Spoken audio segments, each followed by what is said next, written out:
Excellent. Good afternoon and welcome to everybody for this evening's first webinar series of Women's Month. I'm so happy to see so many of you in the audience and looking forward to more of you joining as we have our conversation. For those of you that don't know me as yet, my name is Dr. Khalida Akbar and I'm the head of research at Milpark. And I bring to you a bit of a showcase of phenomenal women tonight that are leading the space in Africa and South Africa and around the continent with regards to agriculture and food security. So I'm very certain that you have seen their biographies and know their names in the industry as well. But as a means of starting off, may I ask our lovely ladies to quickly introduce themselves for us, and then we start. Who would like to go first? Prof, would you like to go first? Definitely. Thank you so much, Doc. My name is Professor Gabby Costina Malopi. I am based in Durban, founder of Total Agriculture Academies that comprises with primary school, high school, a college, and of course, the new baby, the university, an agriculture university that is going to be fully launched in a couple of months, and also a president of KZN Center for Rural Development, and of also leading quite a number of women in agriculture initiatives in and around KZN, of course, a member of US Africa Trade Commission, and of course, recently just been joining the SADC community. Yeah, so that's just the list of the 1 million. And welcome to I was the going to Women's say Month. shopping list, eh? Well done, Prof. You're just so phenomenal. And thank you so much for that introduction. I see the next mic that's off is Renilwe. Would you like to go ahead? Good afternoon. My name is Renee Maineja. I am the founder of Pro Fresh Training and Consulting, a company that is focusing on compliance, food safety and quality compliance for smallholder farmers, manufacturers, and the hospitality industry. And the company is accredited with AgriSETA, FoodBev SETA, and CATSETA. So we are taking care of the food value chain from the land to the hand.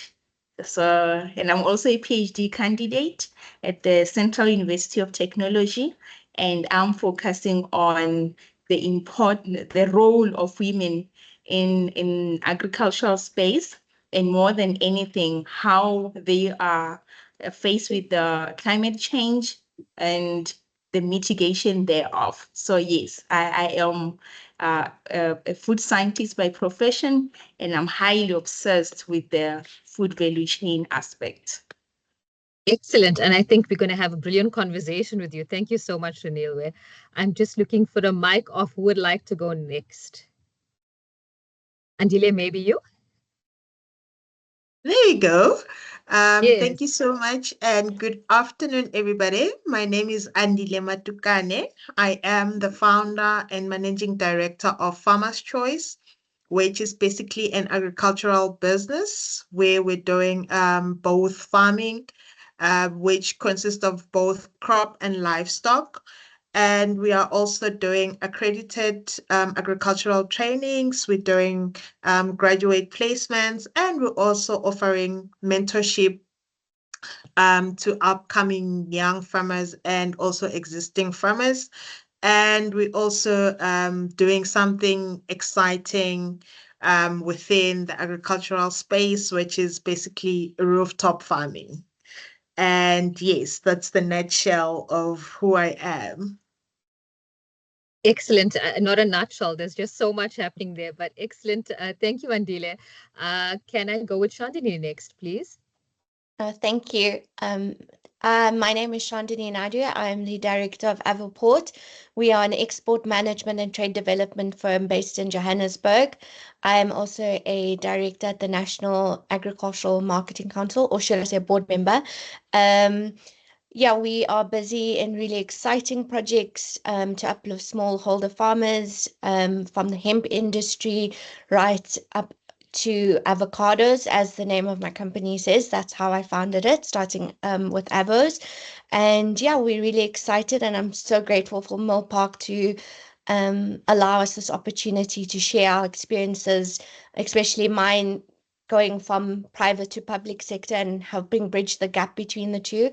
So it's a really exciting time to be in this industry, especially for women of all ages. And I think this conversation is going to be a really exciting, balanced space for women just to share our shared experiences. Excellent. Thank you so much, Chandini, and looking forward to the conversation with you. Welcome. And last but not least, Bushra, welcome, and let's look forward to your introduction. Thank you so much. My name is Bushra Razak. I'm CEO of a place called Philippi Village. It's an integrated mixed-use development in the heart of Philippi, a severely underserved, under-resourced community. It's home to a diverse set of entrepreneurs, everything from retail to office to event space, as well as educational offerings, cultural facilities. We have everything from a BMX pump track to a pop-up cinema. We partner with clinics, schools, and a series of community activities. We're guided by deep stakeholder engagement, and we've interviewed more than, I would say, 1,700 homes to try and design and inform the project that we create. We were an old cement factory that's transformed into this business hub and community hub. And although I don't work directly in farming, I'm working in systems that shape people's relationship with land and food, and kind of at the intersection of placemaking, community development, and social impact. And so excited to be able to learn from the other incredible women on this panel and use that to shape the systems that I work within. Thank you. Excellent. Thank you so much, Bushra. I have such a phenomenal panel. I thought to myself, how am I going to get a conversation done in 1 hour? It's going to be really, really hard to get this going, but let's flow with the conversation and see how much we can get. So we're really looking towards having a conversation with everybody on board in terms of our audience to just get a bit of a gist as to what's happening in agriculture. Why is it so important? How does it impact on industry, South Africa, and women? And I thought the best way to start the dialogue is to ask us ladies here, what is it that you're currently working on in terms of why does it matter and who does it impact on? So the floor's open. From a brief conversation, I see there's a lot of a linkage here with everybody that knows each other already and has been working on different projects. But who would like to start off a bit on what you're working on and who does it impact and benefit? I think I'll go ahead. Thank you. So, interesting enough, when I started the college, I only focused on the segment of empowering a rural child and not actually realizing that I needed to spread the wings because it was not about a rural child. It's about food security. Who are you impacting? So in a journey of this college, which is now 10 years, and I officially stepped down on the 6th of September, allowing another young person to take the lead while I set up this other part of the gap that I actually experienced throughout the years, was me seeing that there is a gap from when you admit somebody for a learning program in the college, they struggle to articulate. And that means there is a discord, meaning that they did not start learning this at an early age. They are starting to learn it at the college, and comprehension becomes a little bit challenging. And then I saw a gap of saying, now it means we need to actually fill up the holes before we can actually start building, which is now them in the university or the college sector, So I started going back and saying, let me set up a primary education in agriculture so that when they get to the college, they are able to comprehend the learning outcomes. Now, the last gap was seen that after they graduated from the college, it becomes a stagnant. They all want to be employable graduates, and which is now what the whole country cannot afford or accommodate. Then setting up the university is particularly to say it's sectoralizing the agriculture, industry. You are not just coming to do one size fits all kind of program. You're going to sectoralize yourself so that you don't become a well-employable graduate, but a self-employable graduate like Renee. She is moving in a time. All of us are in the training space, and we are all accredited by the same CETA, which is AgriCETA. So it makes us play in the same segment that No, there that is a won't fit. huge Oh, gap. it will fit. Yeah, it will fit. There's a huge gap of capacity building. And once you can train one person, it doesn't matter how long you've trained them. there's going to be a huge, change in their lives, one way or the other. And they're going to impact. You see, when you train one person today, by the end of the day, 4 people will know about what you've trained them about. That means you've impacted 4 lives unaware. So we are playing in the same space. And it's quite ironic that we have all met in different ways and pushing the same system, but obviously in different angles and diversifying the whole segment of agriculture. So it is one of those times where I look at it and I'm like, then it means it's not just a job for us, it's a calling, because you cannot do what we do if you're not called to serve. You cannot do what we do if your calling is not pinching you in your comfort zone. You cannot come to agriculture if you want instant and quick money. You come to agriculture because you have to become a servant, you have to become a steward, and you have to be trusted with human lives, because they come with hope, believe that there's going to be something that is changing into their life.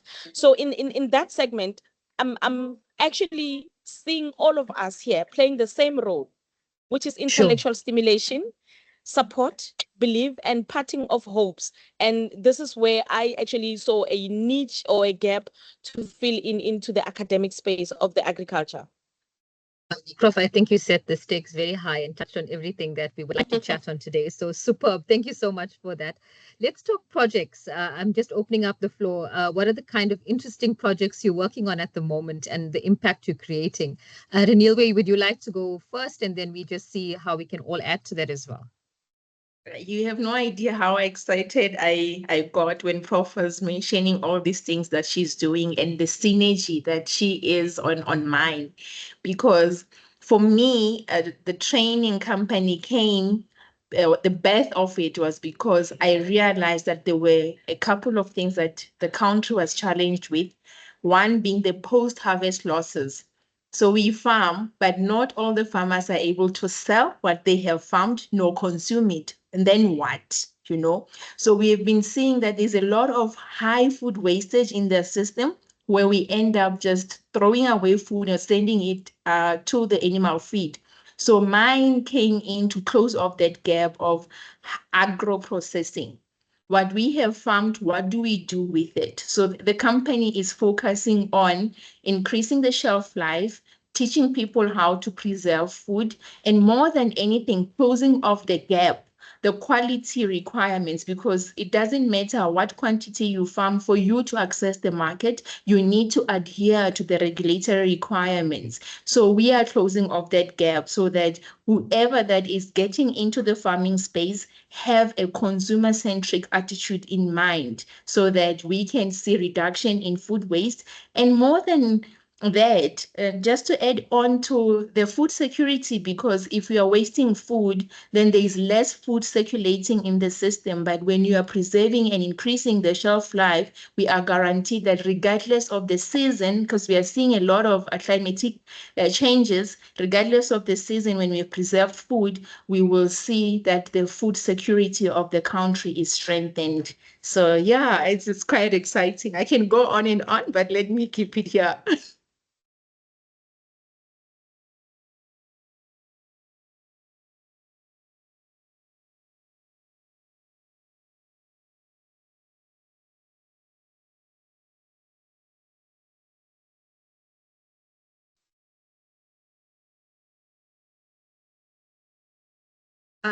Just to add on what the incredible ladies have said, I think Dr. Khalid's network is just working around over time.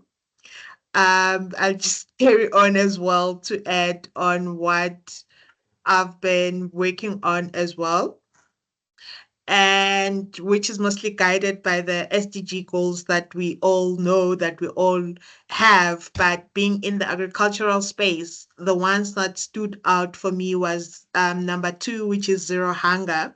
Basically, if you can check, we have 1 in 5 of our population where people go food insecure, which means we have to try and provide fresh produce, which is fresh food and which is also affordable, because with the economy that we have now, a lot of things are expensive, but we as farmers have to make it affordable. And then the other one is SDG number 8, which is sustainable jobs and economic growth, which is why in most cases I work around with graduates from different universities, which then plays a huge role in terms of creating opportunities for young people who are just coming out of universities.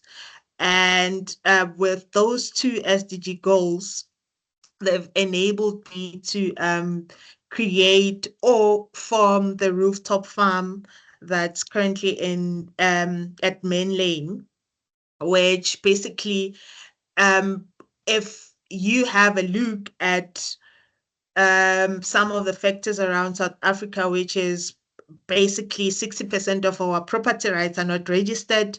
We have about 32.4 of unemployment rate, and so on and so on and so on. But with the rooftop farm, we can actually, I'm in Gauteng, where we have less land and a lot of people who basically needs to eat. So with the introduction of rooftop farming, we are able to sort of have a number of farmers who are able to produce fresh food, which is affordable for a lot of people who are living within the cities.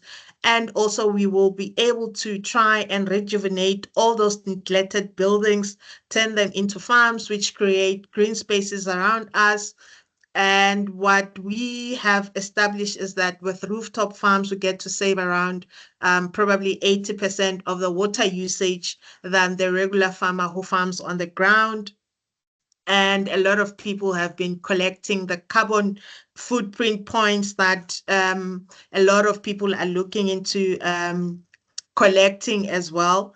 So with all of that, which plays a huge role, and I mean, if you take any other young person to say, come into the agricultural space, they'll give you all reasons not to come into, because we all know there's those long hours that you need to work the land, you need to get dirty and. But with the introduction of rooftop farming, which is a smart way of farming, there's a lot of interest from young people, which is what we as South Africans need, because our grandfathers and grandmothers are old. They are no longer able to carry out the farms. They are no longer able to produce food. And most of it all, food being expensive, we need more farmers to come in and bridge that gap to sort of start on producing food which is closer to our people. So yeah, that's what I've been working on from my side. Excellent, excellent. I'm going to show you how the loop closes with everybody just now all together in this. Shandini, are you happy to go along with what you're working on currently, please? Sure. I just want to say, and to support Prof when she says we've each met each other along this agricultural journey at different points and coming together with different perspectives. And just to add on to what everyone else says, and then I'll give what we are busy with. We talk about, Prof was talking about education, and Andile was talking about market access, and Renee was talking about gap accreditation. And it all comes down to securing our, not only our food security, but our nutritional security. And each of us are involved in different aspects of the sector that make it so vital that women such as ourselves, it's, as I said before the session started, such a big sector, but it's so small at the same time. And especially women in the sector, it's very hard just to do it by yourself. And competition is there always, but I feel that collaboration between various stakeholders and various role players such as ourselves is actually the driving force into why the sector is growing at the speed it is and why it's becoming more and more attractive to the youth. As Andile said, we need to start changing the perception and showing different narratives of exactly what this sector can be. And if you look at the innovative things that they're doing about rooftop farming and climate smart farming practices, those are the things that make the sector attractive, as opposed to the old perceptions of what generations before us saw farming as. Within Avoport, as I say the name, we started in the avocado industry, exporting avocados. And since COVID, we have pivoted into the development side of the agri space. Mostly like some of the ladies' projects, from gap accreditation to training, skills development. We also work very closely with the youth in order to drive some of our projects and create employment in the various provinces that we are working on. Within us, as I mentioned earlier, that we are busy with really innovative and exciting projects that are not necessarily agricultural based, which blows people's minds, that we developing car parts out of hemp fibers. We doing avocado oil and different oils from various nuts and herbs. Just off the top of my head, there's also the development side and market insight. And as Andile said, we need to start planting not only according to market demands, but according to what our nutritional and food security demands are as a nation and as a region. So those are the type of things we are working on from an R&D perspective, partnering with major international organizations so that we can scale these projects across the continent. As agricultural, luckily for us, is it's universal, and we can apply these practices across the continent. So those are some of the things that we are busy with. But I'm honored to share the platform with such incredible women today. Excellent. Thank you so much. Lots of food for thought in what you're saying. And I'm also very excited to hear about the car parts you're creating with the recycled goods as well. Excellent. Bushra, I know you are not predominantly agriculture, but from a food security perspective, any projects that you are currently working on? Yeah, no, it's true. We're not primarily in the agriculture space, but I think that's something that I had to learn. I couldn't separate community projects or community development or even community transformation from thinking through these topics. They intersect, they're so connected, and they almost rely on each other. And that's why when I listen to these incredible ladies speak, I feel like, although I'm not directly in that space, we're actually all in it together.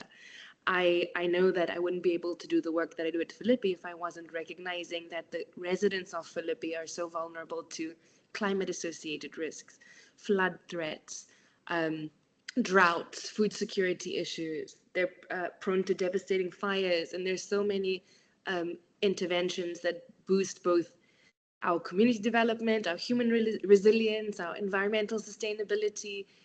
If we can think through our connection between people, land, environment, and each other, and us as Philippi Village, how do we create that space at the intersection? So although we're not experts, what we did is try to reach out to community to find out what their needs were when it came to farming and agriculture. And I was blown away by how much of the knowledge sets already existed within the community itself. And we just had to think through the things we did well was how do we think through storytelling? How do we use our podcast studio to like Chandini said, think through the narrative? Lots of active listening, lots of giving space to people to tell the story about their relationship between land, food culture. So we do a lot of storytelling. We do a climate mitigation project on our backland where we bring in corporates to plant and to hear the stories from community. We do storytelling around history and story of food, and try and connect our schools, our community groups to link the climate issues with our programming and our activations. Wow. So I'm going to say phenomenal women, leaders in the field who are just doing so much of impact for communities, for South Africa and Africa as a whole. And we look at the amazing projects you've got to, but I'm going to take a step back now and say the journey to getting where you are as a leader hadn't been easy, specifically in this sector. And for women that are kind of saying, you know what, not to be scared away, but to take that first step, let's look at what the journeys sound like from you ladies that took you through the pathway to get to where you are right now. Anything you'd like to share? And it's an open floor. I won't pick on names.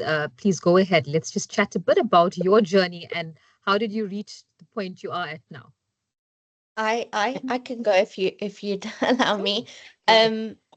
So just to give the listeners a background, I'm a trade lawyer by profession. That's how I started off. And like Bushra, I grew up on a farm, but I never thought that I would end up back on the farm. So basically went back to my roots.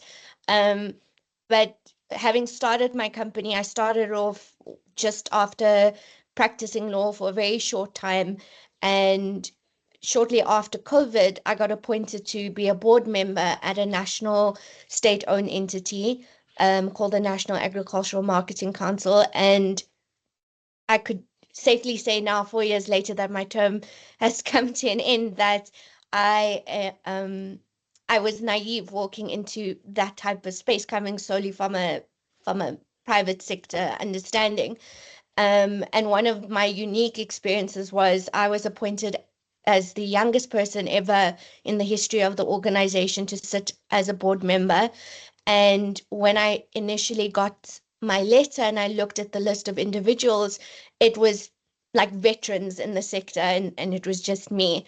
But long story short, I got appointed as the chairperson of the Supply and Demand Estimates Committee and the Crop Liaison Estimates Committee, which basically deals with all the estimates of all the maize, grains, seeds, and nuts that are produced in South Africa. So I sign off on basically how much we have produced for the years. And my first initial meeting was something like this, still during COVID.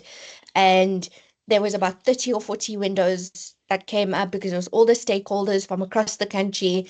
And everyone was, again, introducing themselves and saying how many years experience they got or were in the sector. And a couple of gentlemen, bless them, they said, I've been in the sector for 40 years and I've been in the sector for 30 years. And I had just turned 31.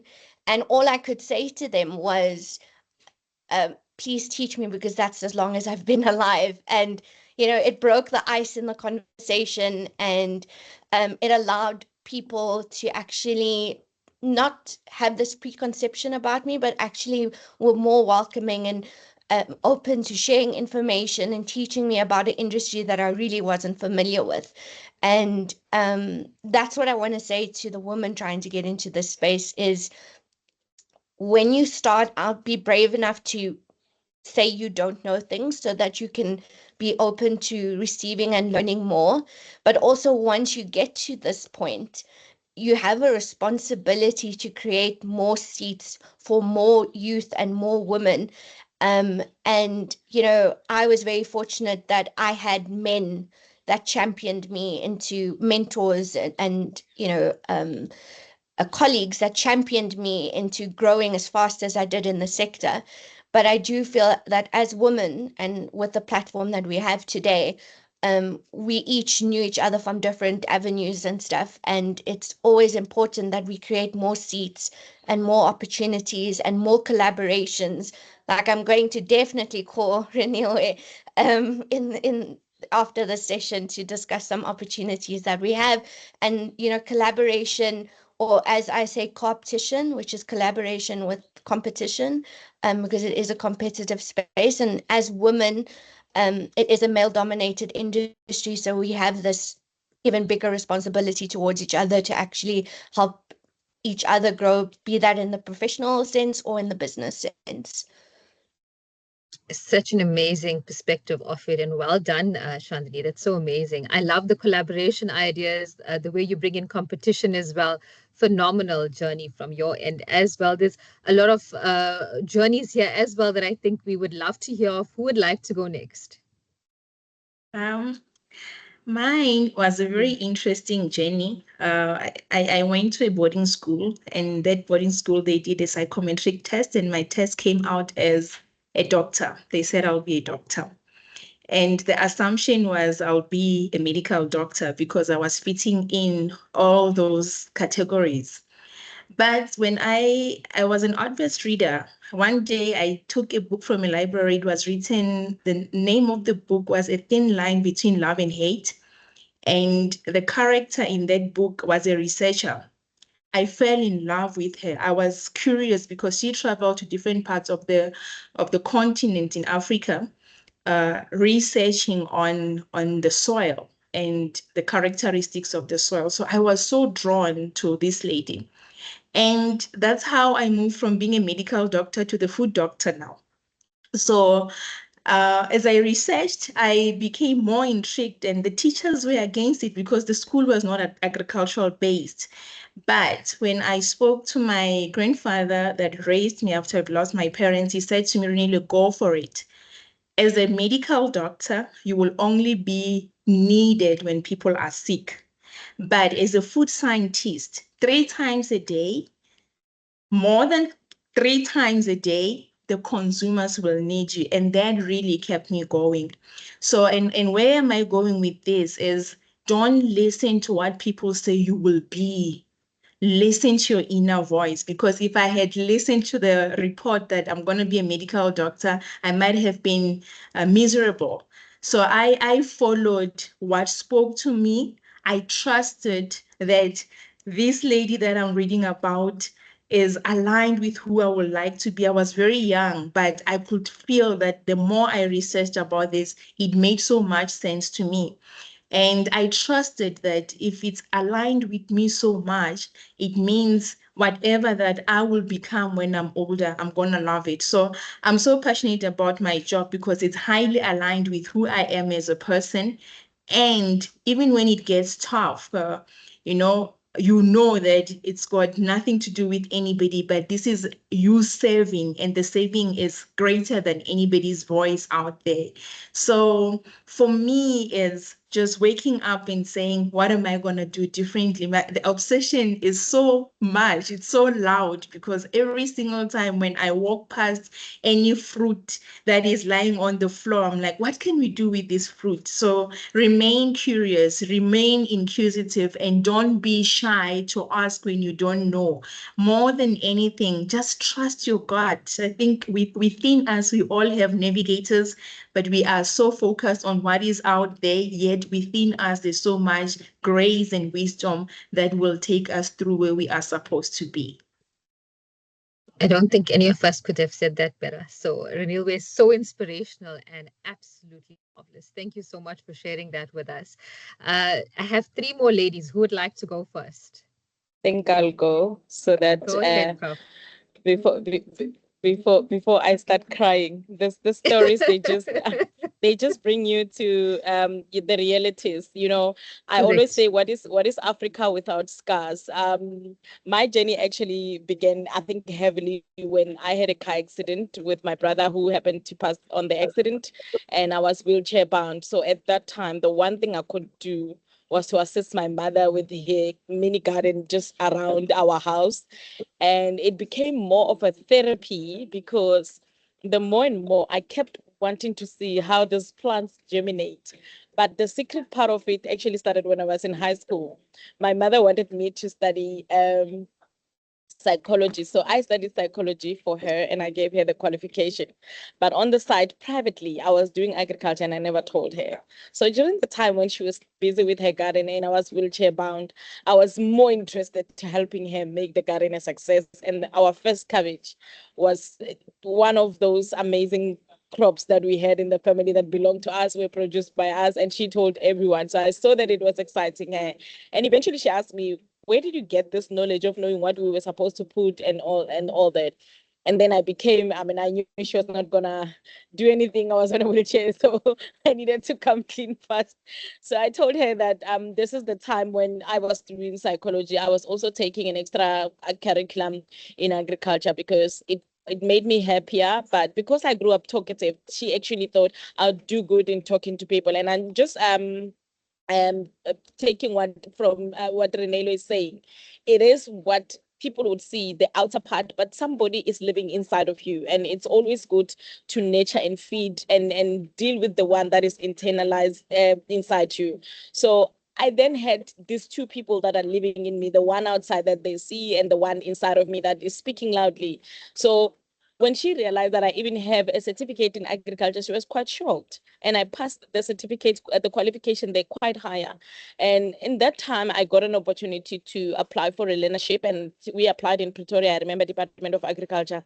And sadly, it had to send me down to KZN. And when I got to KZN, I saw a very different place. And this is why I always say, even if you can give me 40 million, 100 million and say, go back to Gauteng, I'll never go back. Because the day I was on a bus coming down to KZN, I practically became alive because I had left a concrete jungle in Joburg in Gauteng. And I see it needed Andile. Andile was the one being prepared for Gauteng, not me. I was being prepared to come down here and set up what I'm setting up because I wouldn't have had the breeze on the opportunity to turn into, sky farming and roof farming. We call it everything that we can call it. But it comes back to saying it needed me to be where. So as I come down to KZN, I didn't even care. I was lost. I didn't even care. But seeing a place where everything is so green, it was winter when I got admitted. And I had just been recovered on a wheelchair and it was just a lot. I'm in a province where I've never spoke the language. But the biggest thing for me was coming to a province where they live, sleep, eat agriculture, and they survive and sustain themselves with agriculture, and they leave everything in it. And they are not even about to benchmark for anything or decline for anything. So I became alive. It sustained me, it recovered me. I became fully, actively alive. And in that day, then I knew that agriculture is my saving grace because if I was on a wheelchair and I didn't have anything to do, and furthermore, I did not have hope because it planted so much hope in me. Seeing the vegetable popping up like that recovered me in many ways. And I wrote in my book, in one of my books, where I actually tell the whole story on how the germination of the plant felt like my bone was building up back on my leg because I had my left leg was crushed from the accident, and it made me feel like I'm able to do anything. So during my therapy, and I remember my physiotherapy saying to me, there's something happening about you. What is it? And I could not tell her. And later when she met me, she said, I could tell there was something I was dealing with in that therapy room, but it was definitely not physical. I was dealing with you and an inner you that was fighting to come out in this journey. So it was from a point of scar and a second chance because being in a coma again from the accident made me want to fight for the second chance. So I started living life as if like tomorrow is not coming. So when I do anything, I always tell my kids when they start crying that, guys, I'm a serialist. Whatever I do it to murder the scene. So if you want me to cry, I will cry like hard. But if you want me to work hard, I work hard like I'm murdering the scene. So I told myself that I'm a serialist. Whatever I do, there must be a suspect, and I'm the serial suspect. I love how you put humor to it. I just had goosebumps to your story, Prof. It's so beautiful and so inspirational. Thank you so much for sharing. Two more ladies, and I'm time watching. I'm like, I wish I had more time, but thank you so much, Prof. Andile, Bushra, who would like to go first? I'll go first. Go for it. Just a funny one now. I'm glad. So every time I'm in a meeting or webinar or whatever, the fact that my name starts with an A, I was always pointed out to say we'll go alphabetically. So Andile, you My start. surname killed me through school, Andile. I was the Akbar, and I was very talkative. So I would always get caught out, and I don't know why, because I wasn't paying attention. So yeah, the A's were not the best, Andile. Yeah, but I always say I've listened to the rhythm of the land, the calling of the land, and I've responded and responded positively. Because I am a farmer by practice, I am a farmer academically, qualified plant pathology. So my journey started when I was curious and wanting to understand what we are actually eating. How is it actually produced? Because you can see a seed, and within 7 days, the seed is turned into a seedling, is turned into a plant. But I couldn't understand how, and in a matter of months, it's then turned into a fruit or a tree or something else, but I couldn't understand what's happening. So I thought, um, no one is talking about farming, no one is talking about agriculture. Probably there's something that's missing somewhere there. And I went in, which is when I started studying agriculture. Throughout, I think I have 10 years now. I'm very young. So the 10 years, it's a long time for me because I'm still young. That's when I started the agricultural journey, having to learn around agricultural farming, the practices that are there. And the other thing that carried me through was the fact that as you study your degrees, you need to go and do that 1 year in service training, where then you get to practice all the theory that you've been learning throughout the university. And the practical part of it made sense for me to say, actually, this is what you've been looking for. The theory, yes, it's a guideline throughout everything that you're doing, but the practical part of it, it's what made sense, because that's when I got to understand, why is the seed on the ground? What is it feeding on? How does it get to survive? Um, Till today, that's when I got to understand why we as farmers pray more than any other person in the world. Because we have to produce food every day and we are dependent on the weather, which we are not able to control. And I carried on through my studies, venturing into plant pathology, which is me having to understand the diseases around the crops that we are producing.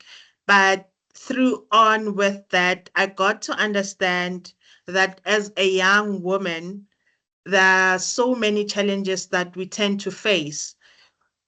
We sometimes don't get to have a voice, especially within the agricultural space, because it was well known as a male-dominant industry, where I remember when I first got in, I didn't get to have a mentor because everybody was looking at me as a woman. What are you doing as a young woman within the agricultural space? You're not going to survive. You're going to get swallowed. Only male can stand this industry. And surprisingly, today, having to come out as one of the top innovative agricultural women in Africa, it's something else for me, and which is why I always get to think outside the box of what basically we then need to do. What is it that we need to introduce within the agricultural space? And along those lines, the journey that I've been through within the agricultural space, it made me realize that we need more young people within the space, which is why part of everything that I do, it's the graduate placements, which then allows other young people to come in without having to hear other people saying you're very young within the space, you're not going to make it. Creating the mentorship part of it to say, even after your internship, even after your university studies, you can still carry on and produce food, as we all need food within the space. So that's what's been carrying me throughout, to say I needed to understand what we're eating. I needed to understand how to keep everything alive. And most of it all, it was the fact that plants don't talk back. We have a lot of people who are waiting to ask questions. We have a lot of people who are waiting to comment and say all those things. But with my plants, they don't talk back. I give them what I give them. They grow. I harvest them whenever I want. They don't talk back. I sell them whenever. They don't talk back. So that's one thing that I love about this farming life. No, this is phenomenal, Andile. Really a beautiful story, and you're so young and you've achieved so much in the field. So really congratulations to you. We're going to Bushra last, but I'm just also opening up the chat as we are chatting as a panel. Please feel free to type in any questions in the chat and I'll take them through to the panel so we can also discuss them as we have our discussions flowing as well. Bushra, over to you. I know you also started very little with your journey in what you're doing currently. I did, thank you. Yes, I have always been interested in human, especially the rights of girls and women. When I was 12, I wrote an essay about human rights, and I was very lucky that the essay allowed me to interview my human rights heroes at the time. So Archbishop Desmond Tutu, the president, and I was invited to Hawaii at 12, and I participated in something called the Millennium Young People's Conference, where young people from all over the world thought about Agenda 21, Millennium Development Goals, and what we could do as young people to shift and change that. Since then, I've been working across East, West Africa, mostly in human rights, community transformation projects. And I have tried to take what I've learned over the years and put it into the work that I'm doing now. Leading as a woman in any space that requires system change is layered. You're not just leading the work, like all the incredible women on this call have said. It's. I think it was said earlier. It's not a job. It's a calling. You're holding emotional weight, community weight. You're challenging power structures, especially when it comes to food and agriculture. Like I said, I don't do it, but I'm so blown away watching you do it, and you can't do it without building trust in community, especially those that have experienced neglect and are underserved, under-resourced. And it takes women like the ones around the table with a special kind of leadership that's intuitive, that's human, that's collaborative, that addresses these spatial inequalities that can, I think, really shift space. And I think that what I've heard from just listening to the women on this call, that it really is about holding complexity. And what I've learned from just hearing you incredible ladies talk about your story is that agriculture isn't just about food. It's land, it's culture, it's identity, it's power, survival, resilience, particularly in our context as females and African females. And I just want to end by saying that this theme that I'm seeing, listening just again to these women on the panel and how much they've been through, but also how all of you are so intentionally paying it forward, is so inspiring. It's almost like you're seeding, and that you're the seed bearers. You're holding potential for whole ecosystems, not just in agriculture, but in communities. So I'm so grateful to be a part of this kind of conversation where it sounds like you're not just working or planting for today, but that it's rooted deeply in future and how you can do it together. 100%. There's so much of inspiration in the room. I'm picking back from Chandani and her young age on that panel and that committee and the coaching she need from Renilwe and her grandfather, making her take that first step with Prof and the healing that happened in her journey and finding a voice. Andile, in terms of you and you being so young and your inquisitive mindset and where it got you in terms of serving others, and it blew up into something completely phenomenal. Bushra, the work you're doing and all the inspiration that's coming from, there's just so much going on here. So we started off with saying, what are you currently working on? And then we looked at your journey. And now I want to just open up and say, with an open conversation with anyone, what do you think needs to be done in your current seat as in a form of leadership in business?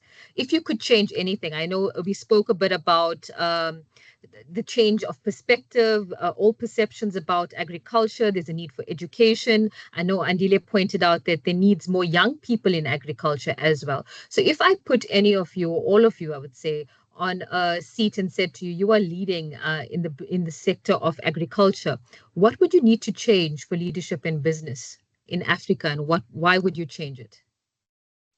Let me go and speak about this one. It's been pinching my heart the past couple of days. It was the current affairs world that we have in South Africa, or in Africa as a whole. We spend so much time watching everything else except channels and shows and programs about agriculture, but yet we spend so much time eating. That is us simply failing, because let me tell you, if you go to any other channels and other media cross-border, there is nothing that teaches you how to make your own food. But we teach you how to produce more babies. We teach you how to wear your nice makeup. We teach you everything. But we've got like not even a portion of what this industry requires from us. If I was to sit in a seat for a day, I'd go in all media commissions to sanction every channel to at least broadcast 30%, if not 40, of anything agriculture in different languages, so that it's cross-border. Because you see, when you leave South Africa, there is not even a segment at the airport that tells you how to travel with agriculture, crops. But when I leave other countries, there's a unit in their airports where it teaches me tells me which crops I can move out with, which crops I cannot come up with. So it shows you there's so much gaps. But where is the gap again? So me and the ladies here, we've got a gap. And the gap is for us to go and sit in the media commissions now. We need to teach agricultural media. We need to teach agricultural law, Shandini. We also need to make sure, yes, because the bylaws are not written in our learning outcomes and books. We need to write them. We need to be the one responsible for such, to make sure that all our legal and rights and responsibilities to compliance, we curate them. Because if somebody curates them in an office where they don't even have never spent an hour in a farm, and they only walk in when there's a camera, I'm telling you, we are not moving, we are not going to go anywhere.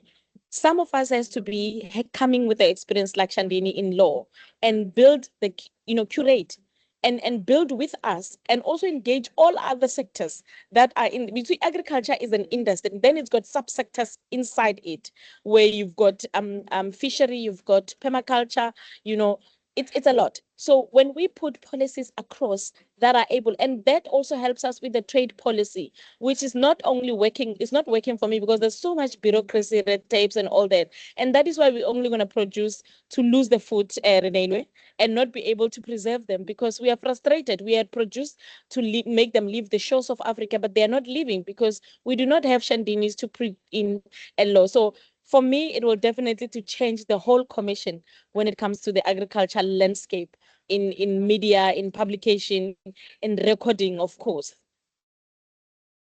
I Excellent. completely support Prof just stole. She actually reminded me of one of the projects we're working on, which is actually an AI-driven platform that basically does what she's asking about. With if we're talking from a legal perspective, and we're looking at international trade and the trade policies and trade agreements that we have, and the current tariffs. Everyone knows about the Trump administration's tariffs and what it's done to us as of 2 days ago with the 30% tariff hit. So this platform is basically to consolidate all this information in various languages. Just within South Africa, we have 11, but this is a platform that's going to be developed so that people can actively go and find the relevant regulations for the relevant commodities that they are trading in, and pull that information so that they have an understanding. And as Prof said, it's this access to information, it's this access to knowledge. Farming, what is it about? And Andile and Bushra and Reneway said that it's not just about farming. There's so many hidden opportunities, be that in the professional space. I'm not a farmer. I grew up as a milkman's daughter. That's how I was raised. And yes, my dad is the milkman. That's how you met my mom. But I just want to say I never came from I've never grown anything in my life. I can't even keep an orchid alive. So the fact that I'm in this space from a trade lawyer into this agricultural space, running an export management and development firm, you just have to be willing and open to see the opportunities and collaborate. Like I'm sure Prof and I are going to talk after this to get into the media and go to the media houses and say, this needs to be on your agenda. You need to start pushing this. And just to speak about the youth, it's been a big topic over this panel. There's an organization called SAGA, which is the South African Agricultural Graduates Association, that we have a partnership with. And there are over 20,000 members of young, inspired people that are trapped in the system that keeps them in this space of thinking that there's no opportunity within the sector. And, it's through us who have these positions of leadership and these innovative ideas to actually incorporate them in, because that's where the innovation comes from. That's where the brilliant ideas. I'm just giving away that I am no longer the youth, but when the youth is where the ideas come from, and they are the future. They're the future food makers of the next couple of generations, and we need to look to them for inspiration, for the workforce, for their innovative ideas, and just their willingness. I think as you grow older and get into the sector, you do get a bit bogged down, and it is very challenging. So you need that spice that they have, that they haven't really been tainted or challenged enough to actually grab the bull by the horns and take things on. So yeah, Prof and I will talk after this because that's something we need to do. 100%. And I'm pretty sure that we all have reason and means to also collaborate after the session. So I'm looking forward to that as well. Renil, I saw you muted and unmuted. Were you going to share what you can really add to leadership and business? What would you like to see change? You know, I can't wait to be a policymaker, and because the truth is we have so many policies. We have prof, we have doctors, research outcomes are sitting in libraries. So we need to go back to the basics. We really need to go back to the basics. And my desire is, let's create a culture, because that's why it's agriculture. There's a culture. What culture are we driving on the ground? So when your child looks at a bowl of cornflakes, do they know where it comes from? So there is a lot of storytelling that we need to do about the culture of food. And I think there's that need, and we are not documenting our ways of doing things. There is a huge gap between what we are doing and what our grandparents used to do. We are now moving everything to modern, and the truth is there are certain things that they were doing that it was working. So we need to find ourselves closing that gap so that we can learn from them, and then we'll be able to teach those that are coming behind us. So my take for this will be that agriculture, that culture is challenging us to change the culture in our ways of looking at food. Food is, we are what we eat.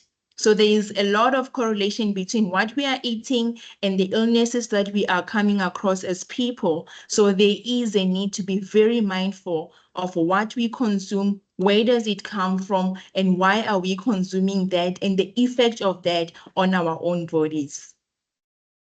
Excellent, 100%, Renilo. I couldn't agree more. Quickly from the other two ladies, Andile and Bushra, anything you would change in leadership in business currently in Africa or South Africa? Andile can go first. Okay, so from my side, I think I agree with both Prof and Shadin.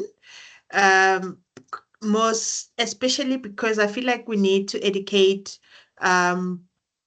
a lot of people to say there are a lot of opportunities within the agricultural space, because in most cases when we talk about agriculture, people are thinking farming, whereas there's more to farming than just there's more to agriculture than just farming. Prof was saying we need lawyers within the agricultural space. We need doctors within the agricultural space. And I'm saying this because I remember there was a student of mine coming from the Northern Cape who wanted to do an internship. And she said, at the time, I once worked with ARC, which is a research institution, which is where I got to do my plant pathology. And she was saying, no, I want to work at the lab where you are, and I said, you need to give other sectors within the agricultural space a chance and see if there isn't anything that you might like. Don't just copy what I'm doing. Find your roots, which will then make you happy. And she did something different to what I was doing, and she was very happy within what she found. So for me, it's us having to educate people to say there's more within the sector than just farming. We're not only focusing on just the farming practices of things, but there's more to the sector. 100%, Andile. Over to you, Busra. I think in places like Philippi, townships like these, they're often seen as spaces that are lacking, but I think they're hugely spaces of possibility, and in many ways are at the front line of these conversations around food insecurity, um, climate vulnerability, youth-related issues, and I think it's that proximity to those challenges that allow those spaces to reimagine what solutions can look like. And I think that we really need to center some of these interventions around the people most affected. We need to stop designing for townships and from the outside and start building, like you ladies have said, food systems with the people who live there. The future food makers, the innovators, the storytellers, they're there. They're not just beneficiaries, but designers as well of the programs, the projects, the products. And I think it just, from my side, it's just thinking it through in a people-centered approach. And what I've heard everyone say, and what I will take away from it as well as I think through these systems and talk about it at work and with my team, is just the mindset shift that needs to happen in our language and in the stories that we tell, and who's telling the stories and how they should honor the cultures and the knowledge set that already exists and the expertise that already exists. We don't need to invent from scratch. It's just building on the magic that's already there. Superb, really. A lot has been said in the hour, but I just want to quickly open up the floor now. I take hands going up and then you can unmute. Is there anyone in the audience who would like to pose a question to our panel? I did see in the chat someone asked a question on what would you say to your 26-year-old self, but we'll come to that in the end. Abby, go ahead, please. You may unmute and go ahead. Good afternoon. Can you hear me? Yes, we can. Please go ahead. Awesome. Okay, so my name is Abisola Oluwase Adeyanju, and I'm a CEO and co-founder of Plantify Tech, a AI-powered platform that allows people to grow their monies by investing in farms and basically crowdfunding farmers, right? We're a bunch of uni students, second-year students, actually. I'm a software engineering student, so we get a lot of side eye in the platform, in the community, actually. We are trying to build our community bases. We're trying to reach out to farmers. And what would you advise for someone like me? Sure. Wow. Congratulations on what you're doing as well. That's the first point I'd like to make as second-year students. Really phenomenal. I'd ask if you could please, after you're done with your question, just post the name of your company in the chat so that we also give you some marketing and visibility through our webinar as well, Abby. But Abby, based on your question, I'm just opening it up to the panel, not a specific member, but anyone who would like to give a shot to the answer to this question, please. I'll give it a go. I was also given side eye when I came up with a company named Avoport, and people still get it wrong and think it's only about avocados. What I would say to Abby is, as you grow as an academic, I too was a student once upon a time, and when I left law to start Avoport, the look that the Indian parents gave me as to what on earth are you doing with your life was a big question. And you do get the side eye, and you do get they question your sanity, and they question your vision, and they question your purpose. And if, as the women on this panel have said, if it's something that truly drives you, you have to take the good and the bad. And with AI becoming such a big part of our daily lives and such a tool to drive innovation and development and access, I think it's a wonderful initiative. And one of the biggest challenges, even in the business side of things, is Abby, is trying to get access to farmers and farmers access to the market. So you are solving such a big problem with your innovation. So all I can say from one business person to the next, and as you grow, you have to be resilient, you have to be tenacious and courageous in what you're trying to achieve. There's going to be a lot of naysayers. you're going to have a lot of roadblocks and a lot of challenges, and I don't say that lightly, but at the end of the day, if it's something that truly fulfills you and you're truly passionate about it, then move with kindness and integrity in your business dealings, obviously. And as you grow, pave the way for others to follow their own journeys and their own paths. I wish you every success in this, because I think it's something that is definitely needed. And if you ever need any guidance or help or mentorship, or even just to help you leverage the platform as best I can, then you're more than welcome to reach out to me and we can have a discussion on that. It's Thank really you so very much. kind of you. Thank you. Shandini, thank you for sharing that. It's quite interesting that she poses this question, and I'm quite excited for her because she's tapping into a space which is not saturated. It's not like the other trade methodologies that we know. So interesting enough, I'm currently studying, and somebody said to me, "But you've been settled now, you're a professor, why are you studying?" And I said, well, whatever I studied didn't have AI. So if I don't catch up with AI, it will catch up with me.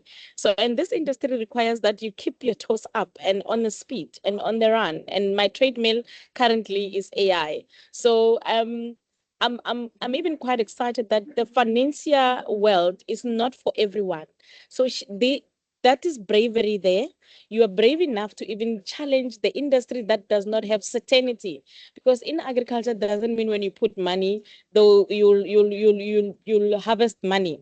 And one thing that we learned, Shandini will confirm this, we learned that there's emotional fund. So I don't think you would even want to set up this to build up on emotional funding for farming. So we're going to be here to see how we can also best work and collaborate with you, because this is what appetizes us. The ladies that are sitting here right now, they just running out of patience. When do we finish the conversation so we can start taking contacts and setting up something very soon? But we're definitely not going to leave Khalida, because without her we wouldn't have met. So she needs to part of this and continue, because she needs to keep us grounded so that we are not flying, because the way we are so energetic and all of us have got our own story. We are moving at the level where anything that comes, we find a way 24 hours later to resolve and work with it. So I'm very much even more interested, because other young people that are not thriving into getting into the dirty boots like we do, they've got now this space that is a financial tech space where you can now thrive in. And of course, like I said, the industry has got subsectors. You've got agricultural finance, which is agri sales, processes, agri processing. It's a lot, agri extensions. It's quite a lot. So this falls under the agribusiness model, which has not been fully tested and enjoyed by farmers at large. Excellent. Thank you so much for that, Prof. And you can have my reassurance and promise that I'm going to make sure that we're always in touch, and this leads to more projects, more togetherness, more opportunity. It can't just be a 1 hour of a webinar and then that's just it. There's so much that needs to be done in this space. And I think if we all put our right foot together and we're here to help and empower others, that's really so much that we can do in this platform. Bushra, I know I'm holding you back and you really have to leave. So I'm going to say thank you so much for joining us. I'm just going to say to the audience that if you have further questions, anything we can help out, reach out via Milpark. I'm so grateful for all of you that have been here today. To the ladies on the panel, I knew nobody before this webinar series, and I just randomly reached out, and I never expected such phenomenal leaders to actually respond to me, let alone be here today. So I must thank you for your kindness, for your willingness to help, and your positivity. And I just feel like I know you guys for such a long time since our meeting yesterday, and I'm so looking forward to more collaboration, more development, making a difference in the leadership sector, business sector, as well as the educational sector via Milpark. Let's work together to make a bigger impact, bigger difference, whether it's the marketing and media we spoke about. It's so multidisciplinary, the AI, the legal policies, the research. There's so many industries we can tap into and so much more we can do. So from my end, I'm going to say thank you from the bottom of my heart. And I'm super grateful. And to everyone who joined, thank you who took out the time to be here. I hope you learned something, you were inspired, you were motivated and enjoyed it. And I also welcome you to join us next week where we speak to women in Africa who are talking to us about digital transformation and the changes they are leading in Africa and South Africa. So thank you once again for being here. Take care. Until we meet again, God bless. Have a wonderful evening. Thank you. Same to you. Thank you. Thank you, Thank you, everyone, for a great evening. Thank you. Bye-bye. Bye-bye. Thank you, Hanley.